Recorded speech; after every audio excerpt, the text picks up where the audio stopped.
Сүтпен шай ішуге болмайды деген менің видеом әлеуметтік желілерде өте үлкен шу шығарды.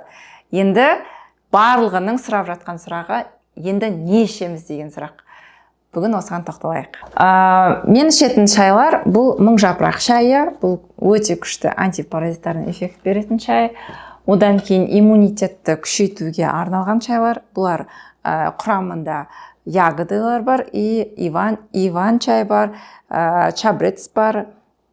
Яғни бұл бізде иммунитетті көтере отырып, адамға кішкене энергия беруге себеп болатын пайдалы шай.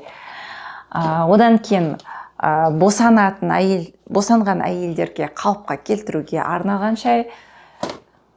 Және де оңай босану үшін қолданған шай. Әрине бұл мен босанатын кезде ғана қолдандым. Одан кейін босанғаннан кейін, яғни тезірек қалыпқа келу үшін, жаңа қан кетулерді тезірек тоқтатуға арналған шайлар, шөптен жасалған. Және мына жерде бізде император деген шай бар.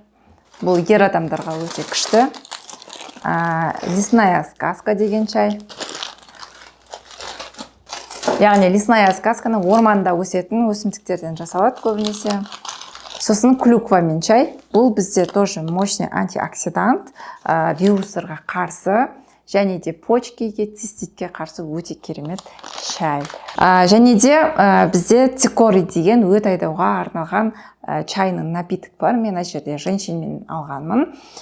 Вот осындай пайдалы шайларды ішуге кеңес беремін. Бұлар сіздің көңіл күйіңізді көтеріп, энергияңызды арттыруға және де қабынуға қарсы өте керемет эффект беретін шайлар. Осындай шайлар алып ішуге болады. Егер бұндай шай алуға сіздердің мүмкіндіктеріңіз болмаса, онда қарапайым ыстық сумен алмастырсаңыздар болады. Іске сәт!